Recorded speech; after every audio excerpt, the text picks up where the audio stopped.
even before you open your mouth, even before you say anything, there's this impression. And I think with style, it's really complicated because if your goal is to impress, you might actually isolate. Welcome to Women Changing Leadership.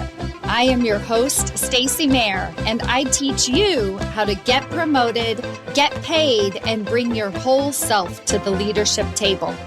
I am on a mission to change organizations from the C-suite out because women are the new face of leadership, and we are doing it on our terms. I'm talking to Susana Perczek, and we were talking about our client, my client, and her client, Andrea, who recently hired and put me in touch with her. And she was sharing me something about magic. So I was like, well, let's hit record and get going. Yeah, well, I was saying is, the magic of networking and connecting. You just never know. I mean, I met Andrea through somebody else, Karen Worthy, that, she has her own business with helping executives re-entry into the workforce. And she was also an introduction, but somebody else, a business community that I belong to. And then, I met Andrea, and Andrea met Mike, was very impacted by my conversation, did what I was suggesting to do on how to dress for an interview. And she said that I needed to connect with you, Stacy. And here we are. Here we are. Here we are. I'm so glad. Andrea is now, I would say now, the queen of networking. There are a lot of women in my programs who really look up to her. I mean, she might even be surprised to kind of hear that. I think she knows the work that she's done in the last year to really just show up as 150% herself, which is what I talk about with my clients as authentically powerful. And reading about your work, let me give a formal introduction of Susana so that the listeners can follow along a little bit here and know about this amazing work that she's doing. And then I'll come back to that statement question that I was getting ready to.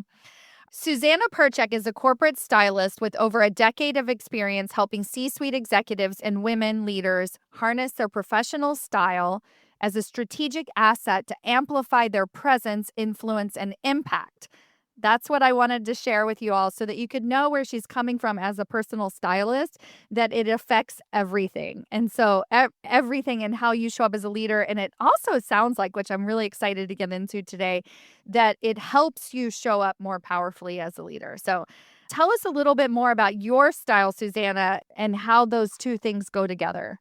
First of all, it's great to be here, great to be with all your listeners. And thank you, Andrea, if you're listening, for making this connection. What I'm hearing that you're asking is like, how does style and leadership connect? Yeah, Is right, that right? exactly. Okay. So the way that I see that they connect and they're not an afterthought, that is, our style is our nonverbal communication. It's a language that we all use. So in the first moment that anybody sees you, either through a screen or in person, is already creating a picture in their brains about who you are. They're bringing in values, they're bringing in stories, they're bringing in assumptions. So your style is a way where you can share with somebody else who you are without speaking. It's almost the same energy when you walk into the Apple store, or if you walk into your favorite restaurant or coffee shop. You step in and there's something that tells you, I love this place. I want to be here. I want to spend time. Or like I could say, you're in an elevator and you're with somebody and you get a vibe. Like, maybe I should protect myself. I should be careful. So that was all nonverbal. There was nothing said, but there was something between your brain, your eyes, and you as a recipient, that by what you're seeing, you receive an information. I love that. So in that way, what I do is like, well, so if it's an aspect that has so much power, why not be really aware and conscious on what is it that you want to create? Because your style go really hand in hand with your leadership. one of the things that a lot of clients come to me is they want to work on their executive presence, their executive communication. And sometimes the place that I start is I will actually just tell them what to say. And what I mean by that is like one sentence, right? Like, so we'll work on in your next one-on-one with your boss, start the conversation with this sentence instead of how, because we repeat the same patterns, right? We say the same thing every single time we meet with somebody. And so, you're talking about networking as well. And it's like next time you see somebody, try this sentence and see how it feels, see how it shifts the conversation. And almost what I'm hearing from you, Susana, is that if you dress a certain way, like connected in with yourself, like it sounds like it's not outside in, you have to wear this thing, but with something that makes you feel a certain way, non-verbally, even before you walk into the room, then it will affect the conversation that comes after that. Yes. Yes. And I think I like to take it a step back. And it's always being very aware of what is it that you want to create. Okay. Yeah. So, and I think that's like sort of my motto, and it's been what my life is about. I am a creative. Creativity is what runs through my veins. And also I think creativity, if I can share for a moment, it's also within my lineage. Uh-huh. So that energy of like, what is it that you want to create? That's how you choose that outfit. So it's very specific. It's very on purpose. And it's about what are you trying to do. So in that way, it's not random, and that's why it becomes a strategy. Yeah. So tell me, so a woman is interviewing for a vice president level role. What is she trying to do? Okay, so here, yes, I get this question a lot, I was and like, this is dress more like a man, dress more like myself, dress more like it's like that's where my brain goes is like, how do I dress, right? But I know you're getting at this at a much deeper, granular level. So yes, yes. And with that said, I would say I would invite you to read my latest article about what in the world means to dress business casual. Oh, good. Oh, I love that. That's sort of what the invitation, dress business casual, and what in the world it means. And it's a Right. whole unpacking that. And Yes.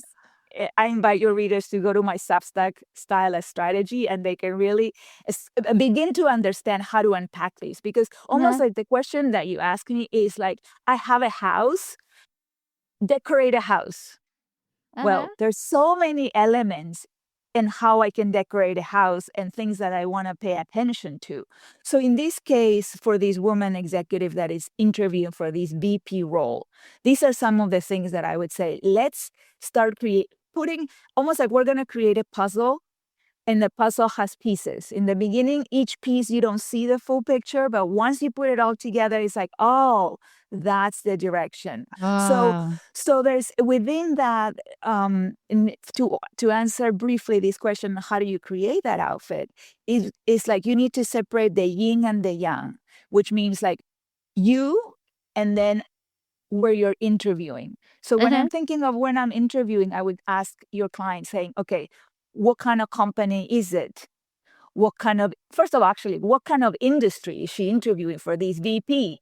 Is it a consultancy, or is it a marketing, or is it what kind of field? Because each of these areas, it has already a certain lane, a certain energy, a certain creativity, a certain visual, right? Energy, like an understanding. So you want to know, the field that you're in, the company that you're in. You want to know if you're interviewing virtually or in person, because that makes a difference. You want to know who is interviewing you. So if you can do some research to find out who this person is, and by seeing a picture, it gives you a feeling, it gives you an understanding of what, visually how the person dresses, but also there's an understanding of where you're stepping in. So once you have that clarity, when you know like where you're entering, then you can think of yourself, okay, let's make it an example that it's for a VP for what role? You tell me. Oh, What in would it be? biotech, like a Okay. VP of business development. Okay, VP of business development in biotech. Okay, and let's imagine that also this company is in Northern California. Can we say Oh, there that? you go. Yeah, I would say Okay, Southern California. Southern Southern. Okay, California. I'm like okay, thinking for real. I'm like a okay. real So let's client. think of real Southern California. Perfect. I lived in Southern California, so I know.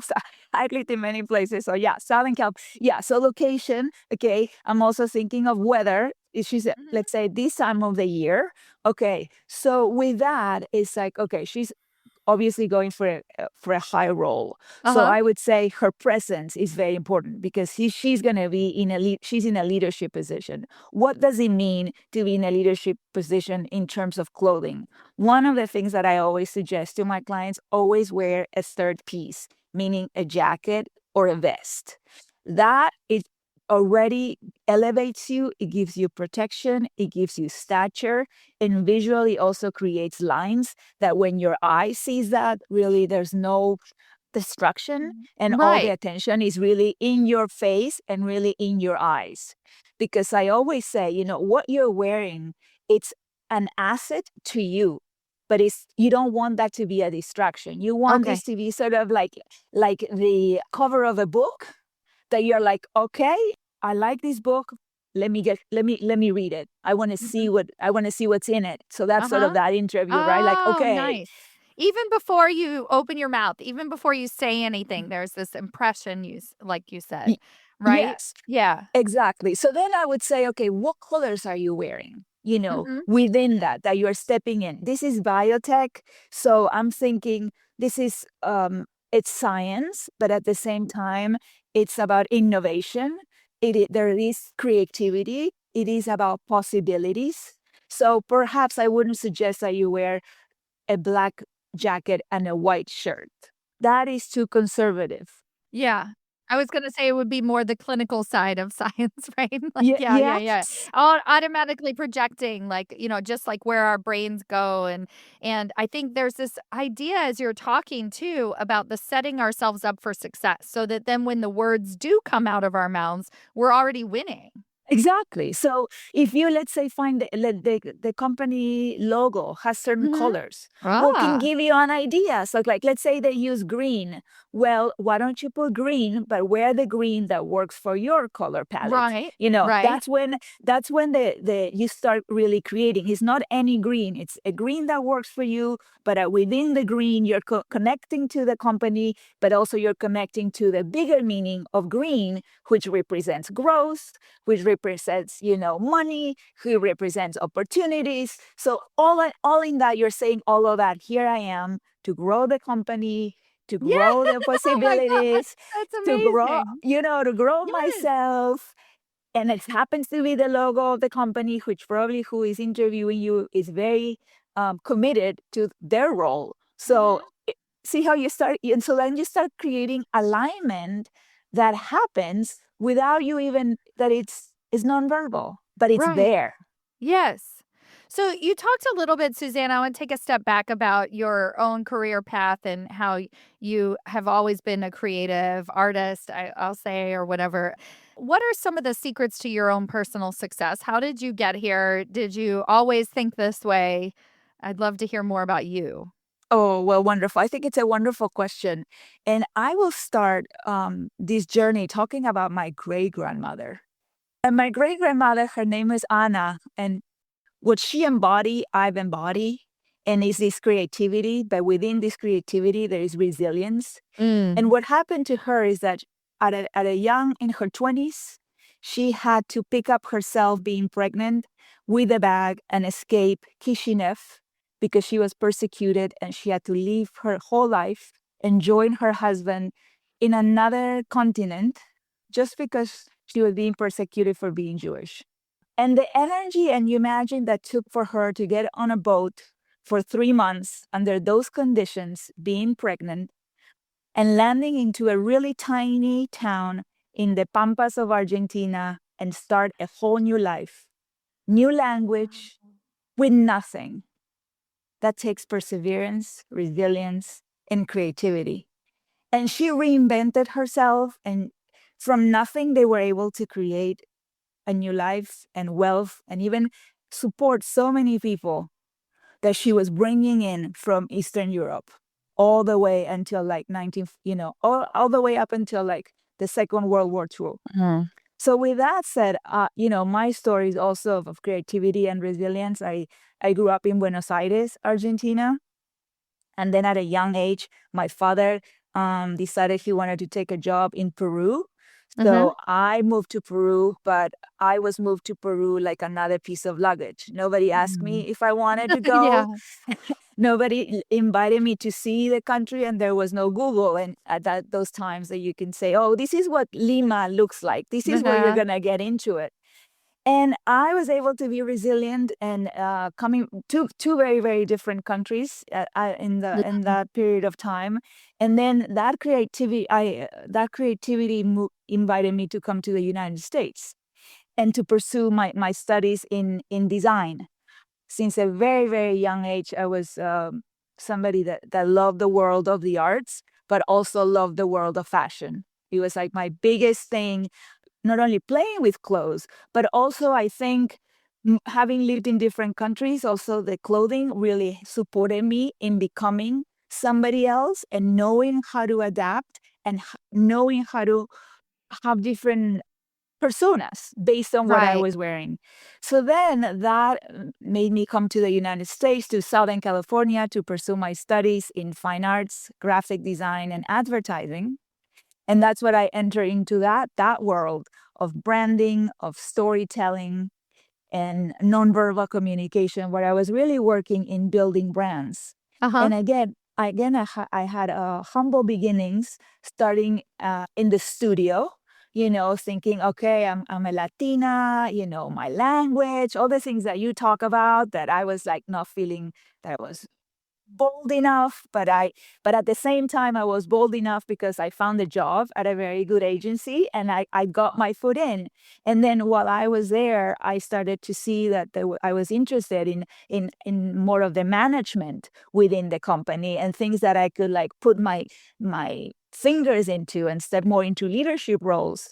And I think with my perseverance, coming from my great grandma Anna, and then myself, and the qualities of really being a high performance and a leader, I built my way up to being at the director level and really working with the account executives and managing campaigns that were launching nationally and worldwide.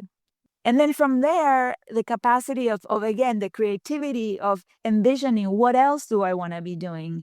And I started a family, and that's when I decided that really creating a strong foundation with my children was very important. And I decided to pivot. So I think that's another quality with creativity. When you are creating, you have to be willing to like make a sketch, and if it doesn't work, you throw it away and you do another one. Or so in the same way, I decided to take a pivot for some time, and I step away from the world of advertising. And it's a longer story, but then the short version is then I pivot again, and I decided that I wanted to get back into the world of fashion and what that would look like. Again, humble beginnings, an open mind to begin again, to start from zero. And then I saw that I was so good at my job, as I was working at a high-end store, and all the clients would come and they were like, I want what you have. Yes, exactly. Or like, I want that. Like I would actually sell things out of my body.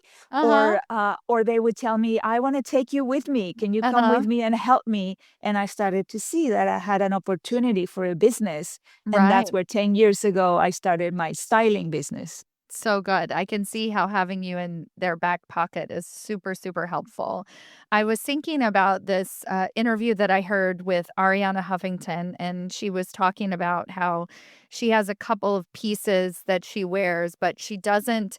And you hear this a little bit with like Steve Jobs or whatever. It's like they find these clothes so that they don't have to think about clothes anymore. So one of the things I was, as I was hearing you talk, is like, interview pressure is real. It's stressful. You're trying to think, how am I going to answer all these questions? How am I being presented? If we're doing it on Zoom, is the technology working? Like, where am I supposed to? There's just so much to think about. And so this quote is she said something about, I figured out the couple of dresses that worked for me and I just wear the same dresses all the time. And she said, if you see me at different events, I'm wearing the same clothes.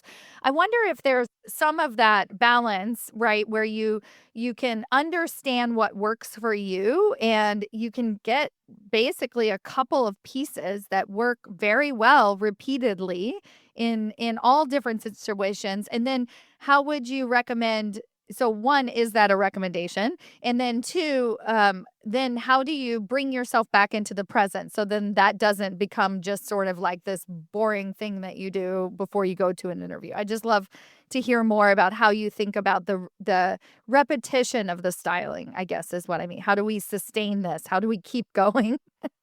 Yeah, it's another very good question that also doesn't. I'm sorry for the listeners. Sometimes it's not just a one. Yeah, it's perfect for the simple that. listeners. There's a simple answer that is an A to B, but there is a whole a process where you can get to it. I think the idea of Ariana Huffington having certain dresses that work for her, I think it's fabulous. The same thing I would say for anybody. I think that the key is like really understanding what works for you. So Yeah. it's just not random. So then when it works, it really works. There you go. I love that. And then if you have these pieces and on top of that, they represent so much more than just a piece of fabric, even better. Like when you're really conscious and understanding the color. This is also when I speak about the 4 pillars of style, that you understand your body design. So in terms of the lines of, let's say, that dress or that jacket, they really work and support you and align you. Absolutely. When the color, let's say, is smashing because it works with your skin and your hair and your eyes and is giving the right information. Absolutely. When the fabric, again, you don't feel like you're sweating, you don't feel like you're itchy, you don't feel like you need to start like moving things. It's just like it really lands and it makes you, and it's so comfortable, which is so important in an interview. You already have so many emotions inside. Outside, you want to, everything, like you said, everything needs to be cool and dandy, so right, so that you could do your thing. Right. And then I would say, on top of that, if you can add to that outfit an accessory that has meaning to you, that represents something, it's like your additional superpower. In this case, for me, is this necklace that I had made with this. My great grandmother left a brooch with diamonds, so I inherited that. And I was never wearing a brooch with real diamonds. Like, where would I go? So I went to a jeweler and I said, I want to have something that really represents my lineage. I mean, where I come from, that strength and resilience to keep creating and going for what I want in my life, knowing that I'm going to get so many no's, knowing that, so when I put this necklace on, it's like the Wonder Woman or the Bionic Woman. It's like a superpower, or like Madeleine Albright when she was wearing her pins. If some of the listeners recall, where she would say, they would ask, "How are you doing, Mr. Secretary of State?" And she would say, "Well, read my pins." So I would, I would invite the listeners that when you're going for that interview, maybe wear. You could, and it could be anything, and it could be of any value. It could be a pair of glasses that you love, that you found at a certain store. It could be a ring. It could be an earring. It could be anything that has meaning for you, because everything has energy and it's about nonverbal communication. So I would invite them to wear, and that's what I do with my clients when I work with them. I said, I would really want to know where they come from, who they are, where they're going, and if there's anything special that they can bring, because that's their special sauce. There's nobody else like them. And sometimes then that interview, that thing will spark a conversation that is completely outside from the saying the right thing to not saying the right thing, that the interviewer is like, oh my God, I'm really speaking to a person here, because it's all about, do I trust them? Do I connect with them? How do they really, how do we flow? Because we're going to be working together. So sometimes these things, without you thinking, are giving you that opportunity. Yeah, I was thinking as you were talking, this idea that, when we went back to like, I'm interviewing for a vice president level role. And I think the first thought that comes to mind is impress, right? And I think with style, it's really complicated because if your goal is to impress, you might actually isolate, right? So you were talking about to think about the company, the branding. So wearing the logo colors is the intention is different. And so you just use the word connect versus impress. And so if the intention is to connect, wearing a green that fits you, but also incorporates the branding colors is connection, not impressing because I Googled the branding colors, right? That's very, very different, right? And so the ways that we can bring that connection in with our style, it just feels so powerful. And really, ultimately, I think the way that people think about style is either, impress or not impress, and you're looking at it from a totally different lens. I really appreciate that. Yeah, exactly, Stacy. I'm looking at from the lens of strategy. You Mm. know, use it as part of your strategy in your leadership. And the Mhm. way that you are preparing for the questions, the way that you're preparing also your space. If you're doing a Zoom, it's also very, very key. I think it's like the stage in a theater. Again, when you're going to see a performance, sometimes, you're waiting and you're seeing a stage and it's already telling a Yeah. story. So, like, you have a stage, I have a stage, right? And it's telling Right. our stories. So being mindful of that, it's important. So absolutely, it's all strategy with the lenses of what you are creating so that you're not leaving anything behind. And also people can also I did recently I spoke at a national conference, and I was telling the women leaders there that if you look at high performers, what they're wearing, it's key to how they perform. If you look at Serena, when Serena Williams was number one, if you look at her outfits, and they were all strategic Oh, for yeah. like Mhm. where she was playing, who she was playing against, who was in the audience, and also the communication she wanted to give to herself. Mhm. That's so good. And she didn't do that herself, right? And so when you think about you, Susanna, and the role that you play for these women, it's important to remember that this whole interview is not meant to tell you you should have all this figured out. Like, how are we supposed to know what our lines are, what colors work for us, unless we have that support? And I think part of the way that women that I work with start to become that corporate badass is by realizing that there are other people around us that can support that corporate badassery in ourselves, right? And so when you were talking about Serena, I was like, there was no part of me that was like, oh, while she's figuring out how to play the game, she's also figuring out what to wear. No, she No, has support. absolutely. I think we all need it. We all need a team.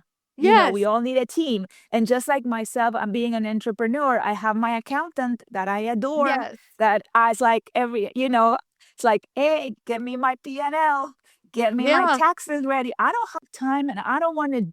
And even if I can do it, I don't want to do it because my Right. energy and my time is more precious in something else. So I outsource. So this is what I do with my clients. My clients know that they have a very full schedule, a lot of responsibilities. It might be not their thing, it might be their thing, but they're saying, Susana, you're the expert here. You know me, and let's work together so that when I have a call at 5 in the morning or when I'm getting on a plane and I need to pack, everything is ready, everything is in alignment, and I'm telling the right story in the right places so that I can do my thing. Because it's impossible. It's impossible. It's like we as moms, we need to have help. We can't do it all. I don't believe in that we can do it all.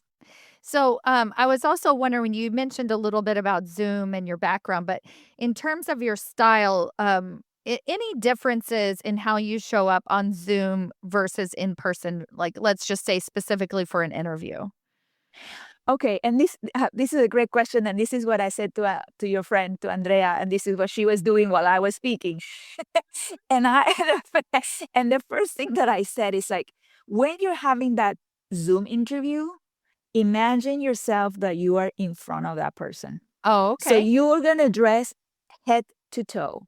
Mm. I invite you to wear the shoes that you're gonna be wearing. Like if you will be in person, you wear pants. You wear everything, head to toe outfit. Uh-huh. It's super super important, and it's also there's many studies that have been done that what we wear is like that, and it's called enclosed cognitive theories. So depending on what you're wearing, it's like you embody who you are. Mm-hmm. So it's very very important. It makes a difference. What do you say to people who are worried about overdressing? There's one of the things that I found really fascinating back when I started in women's leadership is the women who were up on the stage when we would do like panels and bring in top C-suite executive women were really like fantastically dressed. Like just like holy crap. Like I love that woman. I love her style. I'm drawn to her. She's magnetic, everything. I'll give you a story of an early client who dressed like that every single day when she went to work. And just with the same double bind dilemma that women face in their aggression versus niceness versus outspoken versus like being empathetic, right? All this balance, clothes and style play a big role in that. And so she actually had to continue dressing the way that she wanted to dress at work, even though she was told on several occasions that was incredibly off-putting, like not to make the men typically on the team feel uncomfortable, right? Meaning that she was overdressed, right, for coming into the office. And then she just had to really embrace that. That became a large part of her leadership, and just to really say, you know what, this is who I am and this is how I want to express myself. But especially in those like middle management titles and things like that, there's this idea that we have to dress down so that we can Yeah. meet other people where we're at, but then we're losing part of ourselves, part of our power, part of, what we would really prefer to do. My question is like more like how do we meet other people where they're at while still being our authentically powerful badass self at work, Yeah. right? So, this idea, and I think you talked about this a little bit in industries and sort of expectations and what's around us. But from a strategic perspective, is there anything that you recommend doing so that we can both be ourselves and also meet the rest of our team, knowing our role, that kind of thing? Yeah, I think that is an excellent question, and then it's like there's where like really being present and being mindful and being aware, Mhm. comes in because imagine if we're gonna have a picnic and you're doing like a 5 meal Yes, course with exactly. That's a great silver example. and Yes. candles and servers. And you're Mhm. like, what the heck? I mean, we're going on a picnic here at the Redwoods, in Marin County. Uh-huh. You know, that is not appropriate, Right. but there's nothing wrong with a picnic and there's nothing wrong with this 5 course meal. It's just that there's no alignment. So Mhm.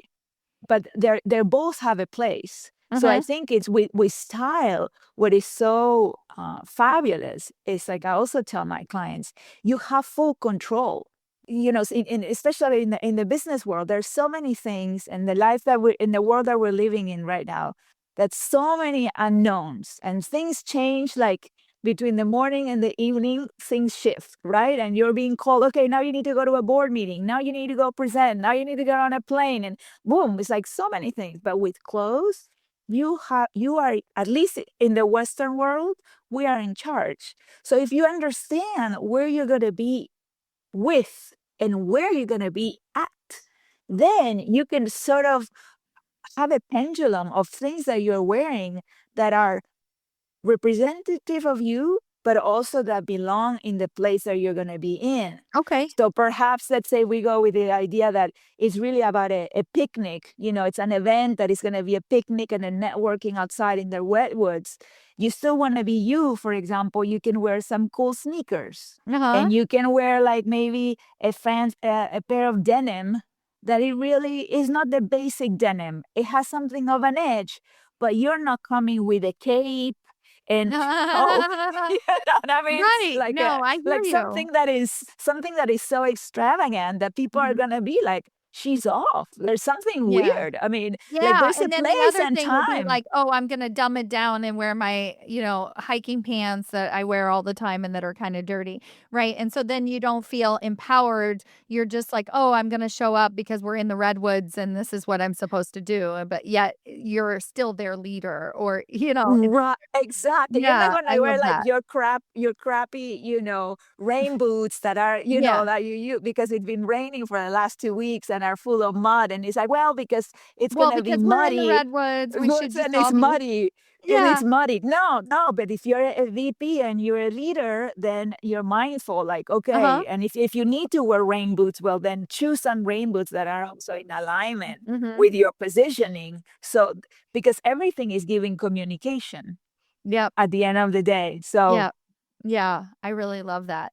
A question that I like to ask a lot on my interviews is, why do you personally feel motivated to have a voice at the table? You touched on this a little bit with your great grandmother, but I'm curious. I want to ask that question again and see if anything in addition to that comes up for you. for me, I think it's so important to show up. Mhm. The idea of showing up and being creative. It's my force, and I want to tell people, go for what you want. Create what you want. The difficulties are gonna be there. I mean, nothing more than your life being on the line and having to leave everyone you loved and everything behind, because otherwise you're not going to be around the next day. So with that energy, that I know it sounds a little dramatic, but it happened to be that it is in my DNA, and it's in the DNA of many people of many different cultures. And it's the reality of the world that we're living in right now. My intention with the work that I do and with women is like, be creative, show up, Mhm. and when you're dressing, that's a way that you can say, this is who I am. This is what Yeah. I'm going for. And you don't need to be small, and you can show beauty, and you can show femininity, and you can show who you are. And you don't need to like digress, so that, like what we were speaking earlier, to be like everybody else, because you're not gonna upset somebody else. Yeah, exactly. That is their That's issue. I mean, Yeah. I was in that train and I did years of therapy to let go and complete those chapters. And Right. people are going to think whatever they want to think. You have no control, Mhm. but you do have control of you. And my invitation for women is like, be more bold, be bold, Mhm. or be you. If bold Yeah. it's part of who you need to be, do that. Mhm. Not everybody needs that. Uh, but certainly, like, don't be afraid to show yourself as a woman. We were talking, briefly about our daughters. You have one daughter or Mhm. Yeah, yeah. One. Any surprises with her? Does she get to pick up on any of this? I was just curious as you were talking. I was like, "Ooh, raising daughters."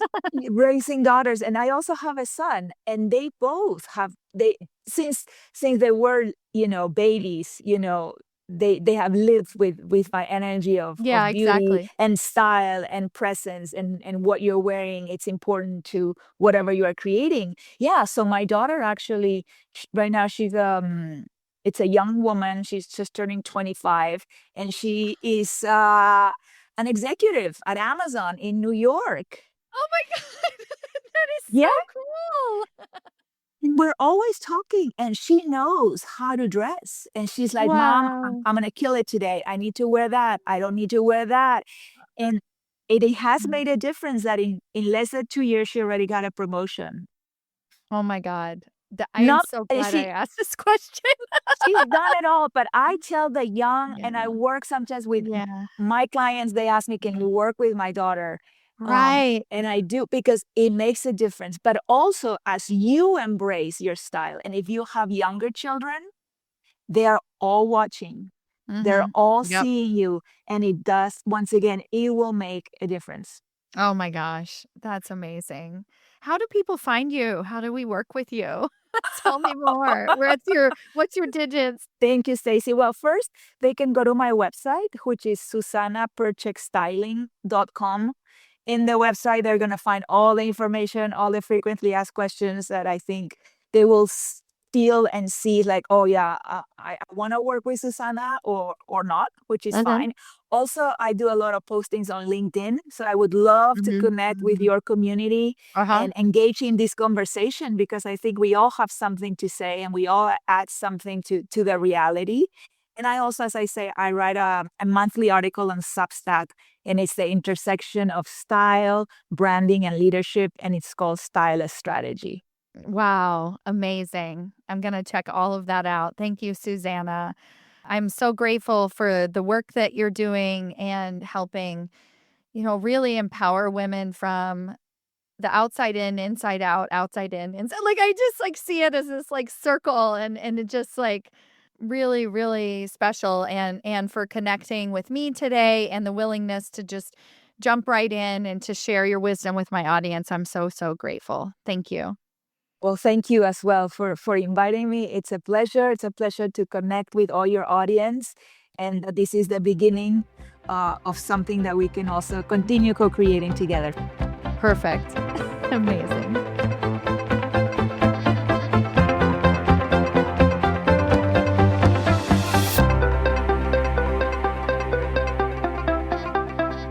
Thank you so much for listening to Women Changing Leadership with Stacy Mayer. If you enjoyed this episode, you are absolutely going to love and benefit from the work that we're doing inside of the Women's Leadership Accelerator.